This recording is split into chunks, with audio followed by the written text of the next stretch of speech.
요새 그 독감과 코로나가 다시 이제 유행하고 있다고 합니다. 여러분들 건강 조심하시고요. 하나님께서 또 여러분을 또 지켜주실 것이고, 또 이 교회도 잘 또 인도해 주시리라고 믿습니다. 성경에 보게 되면 이제 많은 병자들의 이야기가 나오고, 또 그 병자들에 얽혀서 예수님께서 또 한 사람 한 사람 좀 다른 어떤 그 상황 가운데 그들을 돕는 그런 장면들이 많이 나옵니다. 요한복음 5장에 보게 되면 이제 베데스다에서 그 중풍병자가 등장하는 것을 보게 되고요. 또 예수님의 그 집으로 찾아왔던 그러니까 많은 군중 가운데 그 친구들의 도움을 통해서 예수님께 찾아와서 또 나음을 입었던 사람들이 있습니다. 근데 이 두 부류의 이야기를 보게 되면 전혀 상황이 좀 다르죠. 한 사람은 어때요? 친구들이 도와줬어요. 그렇죠? 왜냐하면 혼자 걸을 수 없고 또 갈 수 없는데 이렇게 누워 있는 상태에서 친구들이 그 지붕을 뜯고선 예수님을 만나게끔 했다는 말이에요. 근데 요한복음 5장에 나오는 이 중풍병자 같은 경우에는 그런 친구가 전혀 없는 거죠. 그래가지고 어떻게 합니까? 물이 동할 때 내가 여기를 가고 싶은데 나를 도와서 거기에 갈 사람이 없다. 이런 얘기를 하고 있다는 거예요. 그러니까 어떻게 보게 되면은 이 38년 된 중풍병자처럼 참 안타까운 상황이 없는 거죠. 왜냐하면 오랜 시간 동안 병치레를 했지만 그 주변에 자기에게 도움이 될 만한 사람들이 하나둘씩 다 떠나갔다라는 것이고 이제는 혼자 그 병과 그 싸움을 있는 그리고 그런 가운데서도 이제 낳고자 하는 어떤 그 의지를 버리지 않는 한 사람의 모습을 발견하게 됩니다. 여러분 이 교회에 오는 사람들 친구가 있다는 건 참 좋은 일이죠.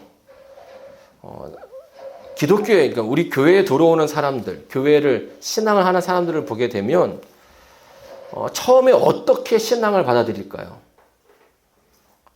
목사님의 설교가 좋으면 사람들이 막 몰려올까요? 아니면 또 뭐 그 교회의 교리가 너무나 확실하든지 아니면 그 교회가 정말 커서 뭐 이런 이유가 있겠지만 교회를 오는 사람들의 어떤 그 퍼센테이지를 좀 보게 되면 절반은 친구를 따라서 온다라고 이야기합니다.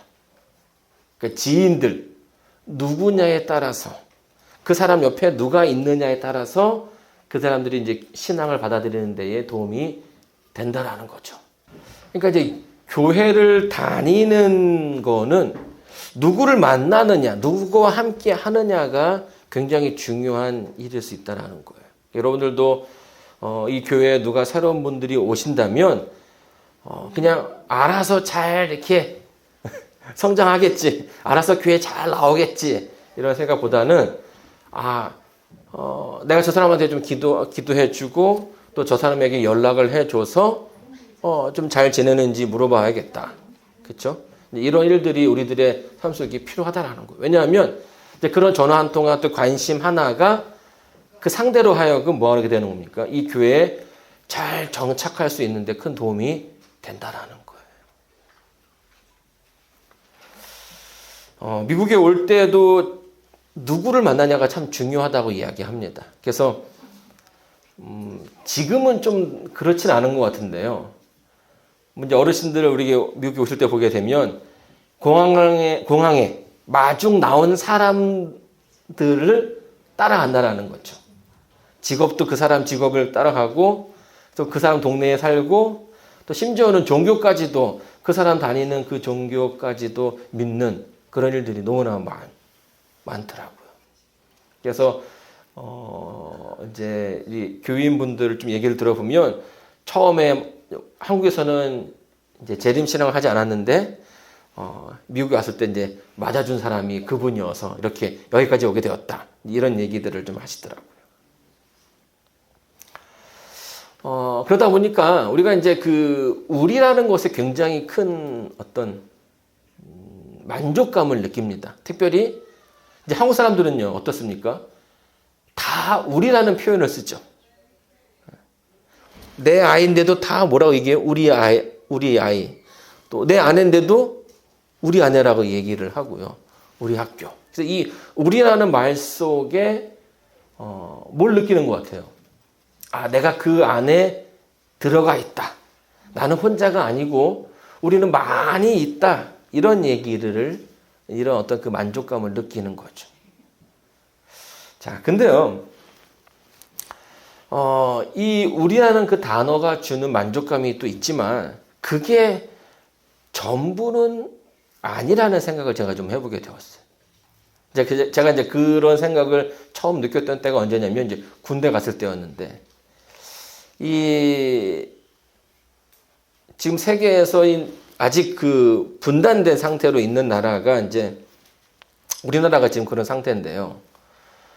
어릴 적부터 계속 뭘 들어왔습니까? 우리나라 전쟁이 일어날 수 있어. 그래서 막 해마다 막 미사일 던지고 막 이렇게 미사일 쏘고 막 그러면 불안불안하지 않습니까? 그런데 이제 그럼에도 불구하고 그런 가운데서도 이렇게 계속 살아온 것은 이제 우리나라의 어떤 그 군대, 그렇죠? 군인들이 나라를 잘 지켜줘서 잘 살 수 있다라고 이제 이야기를 하는 거예요. 근데 제가 이제 막상 어릴 적에는 우리나라가 이제 안전한 것은 군인들이 잘 있기 때문이다, 잘 지켜주기 때문이다라고 생각하고선 이제 지내왔는데, 시간이 지나 보니까 어느덧 저도 그런 나이가 된 거예요. 그리고 이제 군에 갔죠. 근데 군 생활을 막 이렇게 하다 보니까 문득 그 생각이 드는 거죠. 내가 정말 북한군이랑 싸우면 이길 수 있는 건가?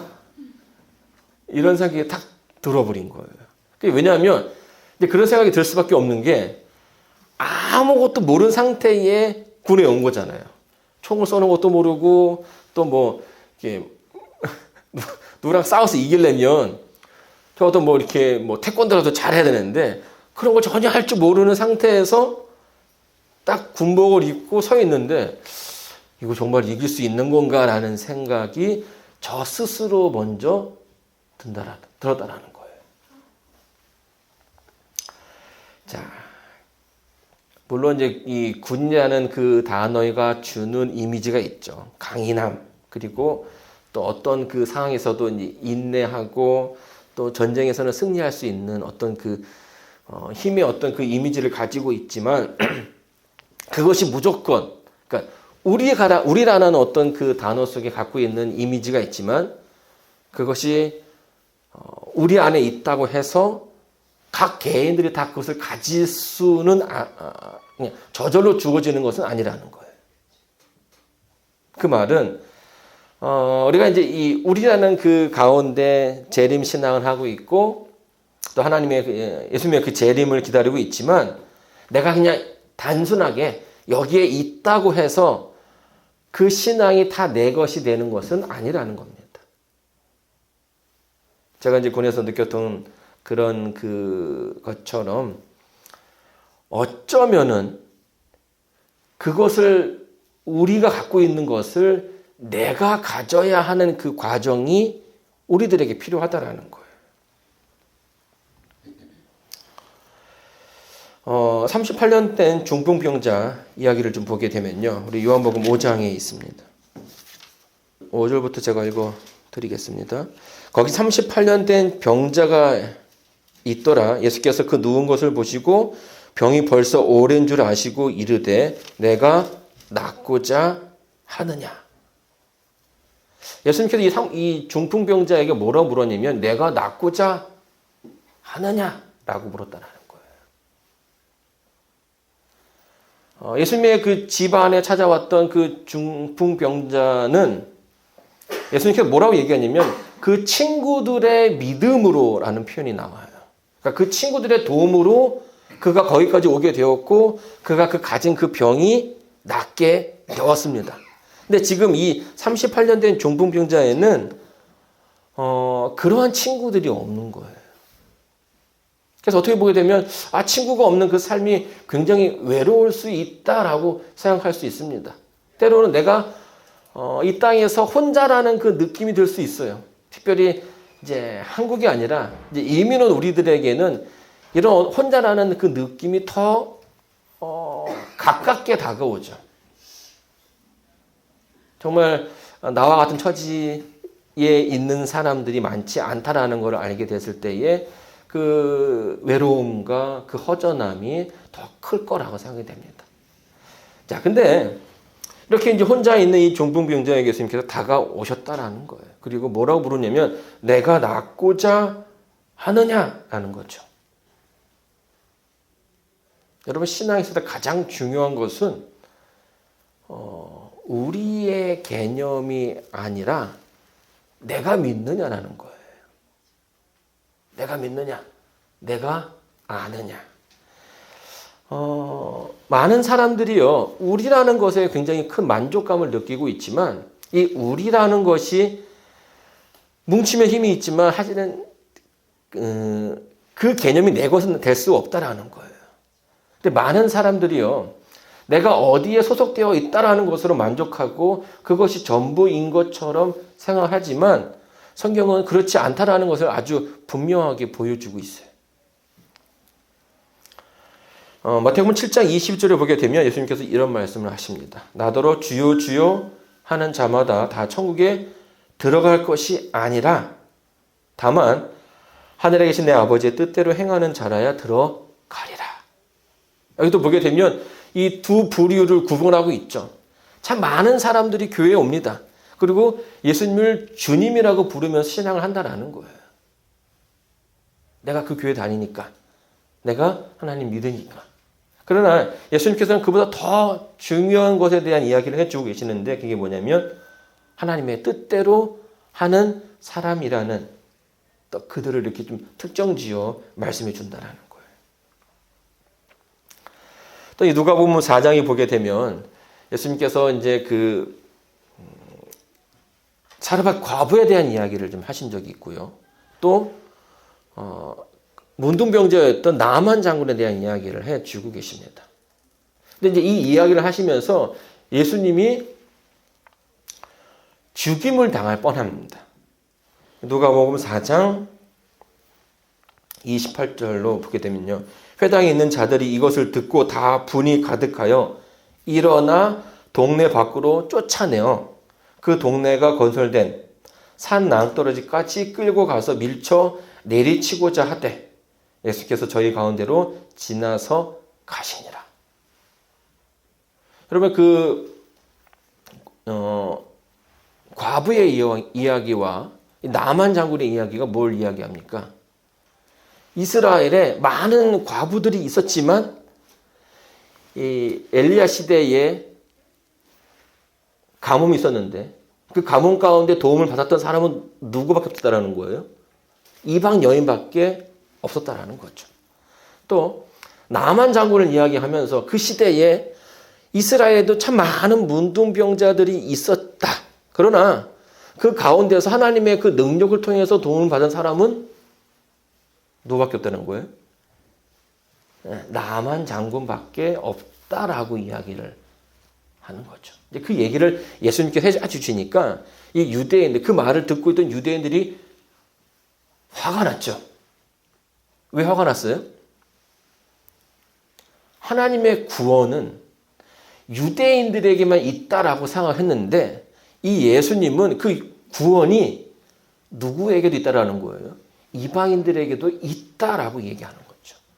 그러니까 너희가 아니라 하나님의 말씀을 제대로 믿고 따르는 그 개인에게 있다라고 이야기를 해주는 거예요. 그러니 마음이 그러니까 화가 난 거죠. 그렇지 않아도 계속 지금 유대인들 스스로가 우리 민족은 하나님께로부터 택함을 받아서 이 민족만 구원해 주실 거라는 그런 확신 가운데 있는 유대인들에게 정말 일침을 넣는 그런 한마디였기 때문이에요. 여러분, 성경에 이런 내용들이 굉장히 많이 나옵니다. 많은 사람들은 우리라는 것에 만족을 느끼지만 그것이 전부가 아니라는 거예요. 더 깊게, 더 많이 들어가야 한다는 겁니다. 지극히 개인적인 그 사건이 된다는 거죠. 자, 예를 들면요, 이스라엘 백성에게 출애굽한 이스라엘 백성에게 하나님께서 약속을 주시죠. 어떤 약속을 주십니까? 가나안 땅을 내가 너희 민족에게 주겠다라고 약속해 주셨어요. 그러면 이스라엘 지파가 총 12개인데 그 12지파가 다 가나안 땅을 가졌습니까? 갖지 못했어요. 그러니까 얻은 지파가 있지만 얻지 못한 지파도 있다라는 거예요. 하나님은요, 이스라엘 백성들에게 그 가나안 전부를 주시겠다라고 얘기해 주셨어요. 그래서 큰 전쟁이 끝난 다음에 그 나머지 자잘한 지역들은 이제 지파가 알아서 전쟁을 해서 가지고 가라라고 얘기했는데요. 어떤 지파는 하나님의 그 약속을 믿고선 나이가 들었음에도 불구하고 전쟁터에 나가서 그것을 취해 얻은 지파가 있는 반면에 또 어떤 지파는 그들이 너무 무서워서 싸움을 하지 못한 채 그냥 전반적인 크게 받은 것을 만족해서 전쟁을 끝낸 지파도 있다라는 거예요. 하나님의 분명한 약속이 있음에도 불구하고 그 약속을 받은 지파가 있고 받지 못한 지파가 있다라는 거죠. 그리고 마태복음 25장에서도 보게 되면 하나님께서는 양과 염소의 무리를 나누고 계십니다. 그 이유가 뭐예요? 여러분, 이 구원은요, 지극히 개인적이라는 거예요. 개인적. 스가랴 12장 10절로 14절을 보게 되면 하나님께서 이 성령을 부어 주셔가지고 그 지파에 있는 사람들이 이제 회개하는 그 장면을 묘사해 주고 있습니다. 자, 한번 제가 읽어드릴게요.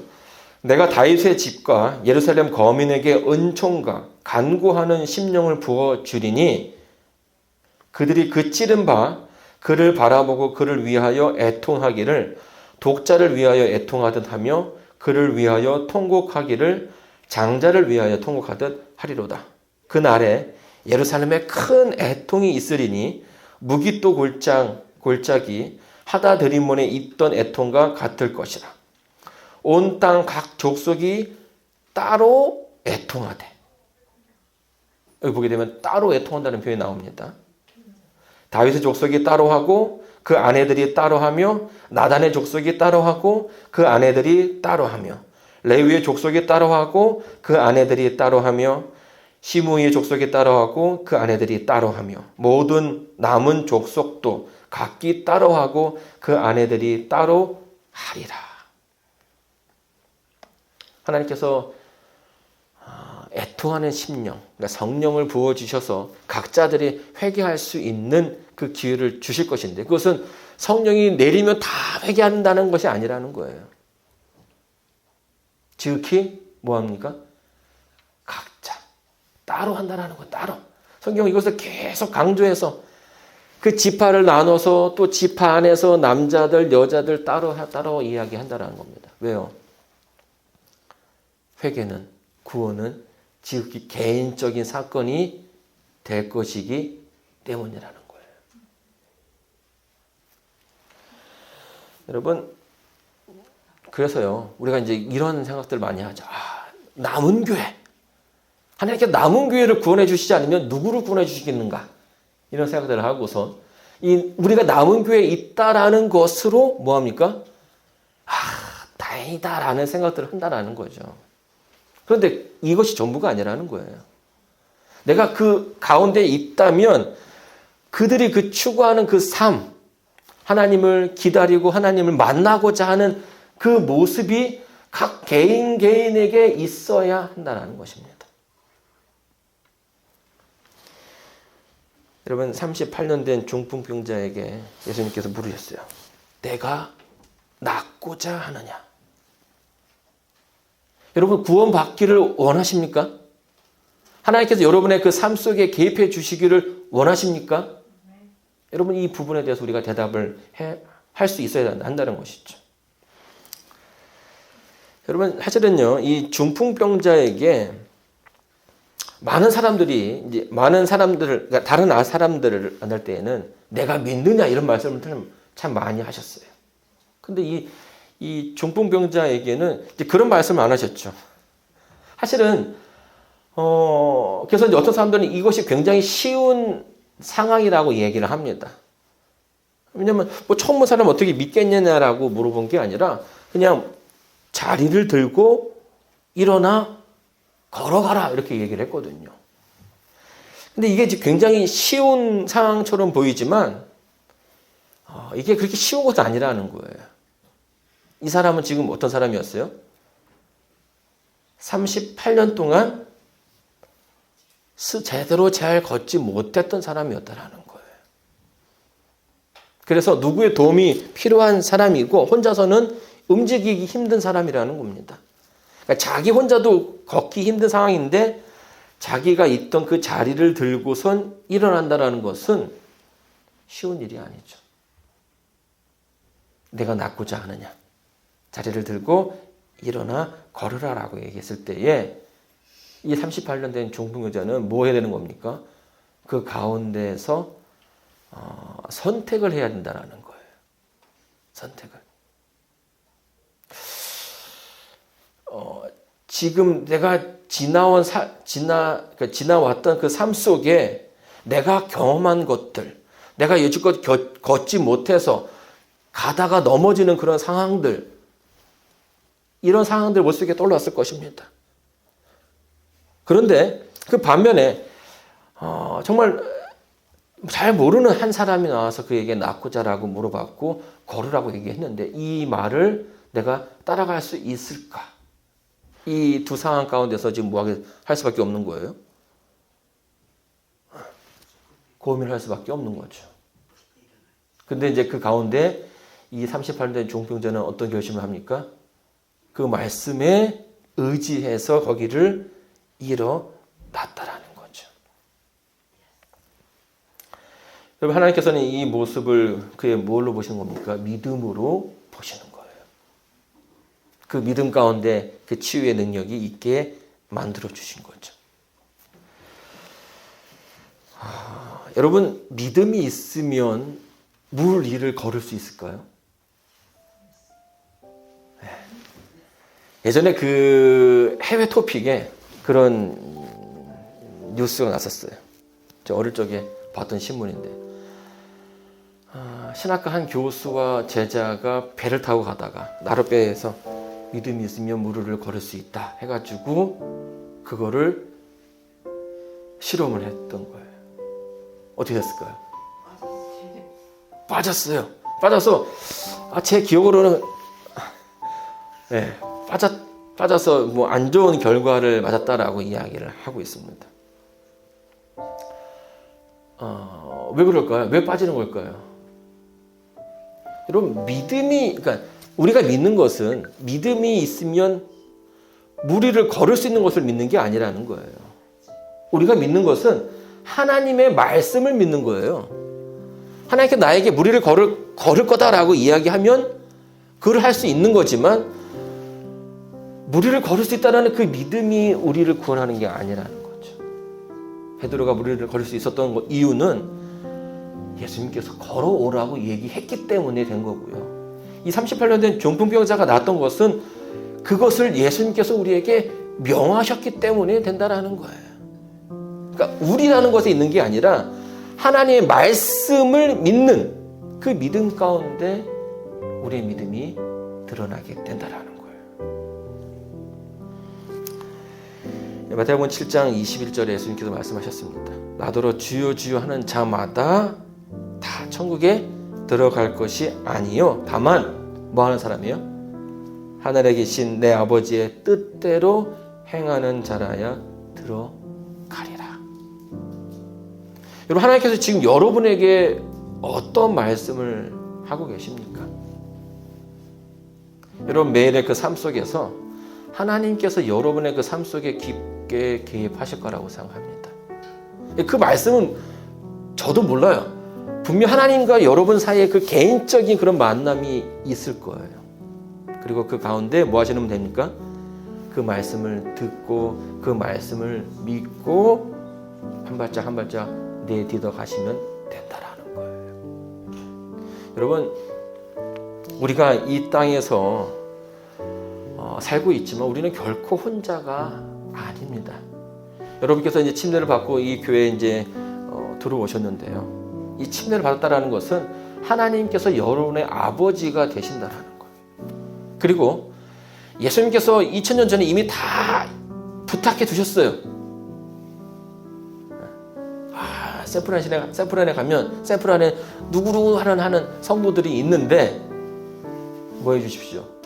그에게 삶 가운데 주인이 되어 주셔서 매 순간순간마다 역사해 주셔서 그들의 갈 길을 인도해 주십시오라고 예수님께서 그게 다 얘기해 놨다는 겁니다.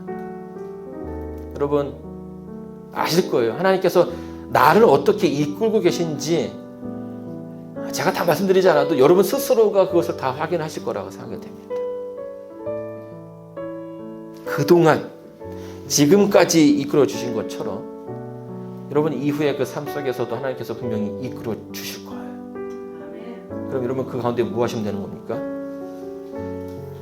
그 음성을 듣고 그분의 그 인도하심에 따라 살아가시면 된다라는 거예요. 여러분 오늘 이 자리에 오시는 이 발걸음 여러분의 의지로 오셨다고 생각하지 마세요. 하나님께서 여러분의 발걸음을 이곳으로 인도해 주셨어요. 그것이 성령의 인도하심이고 하나님의 인도하심입니다. 여러분 오늘의 그 순종이 매일의 삶 속에서 계속 반복되기를 바라고요. 또 그런 어떤 하나님을 개인적으로 만나는 그 경험을 매일매일 하게 되어서 하나님과 더 가까운 관계를 경험하게 되고 나의 삶 속에 살아계신 하나님을 만나는 여러분 되기를 바라면서 오늘 말씀을 마치도록 하겠습니다.